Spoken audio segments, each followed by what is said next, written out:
Hello friends, welcome to my channel BK academy. आपण मैंने देखिपे screen रे इटा हूँ गोटे ऑफिशियल लेटर। तो कौन रही ऑफिशियल लेटर टी चलतु डिटेल देखा। तो देखो government of Odisha home department तरफ आमर वैकेंसी बाहर जाऊँगी साइंटिफिक ऑफिसर रो। तो लेटर नंबर देखिपे 5/6/005। तो डेट हूँ यहाँ कालीर 16 डिसेम्बर 2019।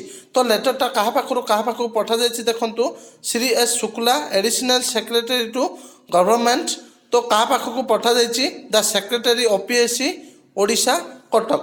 तो सब्जेक्ट कौन अच्छी देखु filling up 22 division wise vacant post of scientific officer in the scale pay.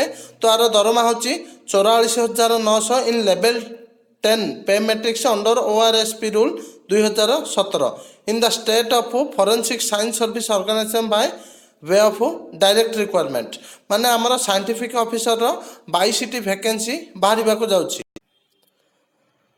तो ये हूँ साइंटिफिक ऑफिसर वैकेंसी टेबुलटा। तो चलते देखा को डिपार्टमेंट केते वैकेंसी अच्छी। तो देखो आम टॉक्सोलॉजी डिपार्टमेंट गोटे अच्छी, केमिस्ट्री 7टी अच्छी, फिजिक्स 3टी अच्छी, बैलिस्टिक्स आमर 3टी अच्छी, बायोलोजी 7टी अच्छी, आमर सीरोलोजी गोटे अच्छी।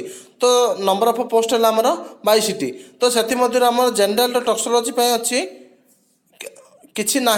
तो एससीबीसी आमर गोटे अच्छी, केमिस्ट्री जनरल अच्छी 4टी, तापर देखो फिजिक्स अच्छी 2टी, बैलिस्टिक अच्छी 2टी, बायोलोजी 4टी अच्छी, सीरोलोजी गोटे अच्छी। तो जनरल आमर 13टी पोस्ट अच्छी। से हीपरी एससीबीसी आमर टोटाल पोस्ट अच्छी 22 भर 2टी, एससी गोटे अच्छी, एसटी 6टा अच्छी। तो टोटाल मिसेक आमर 22टी पोस्ट है। तो आर नोटिफिकेशन आप ऑफिशियल साइट रे खूब शीघ्र देखा पाइबे। तो थैंक यू।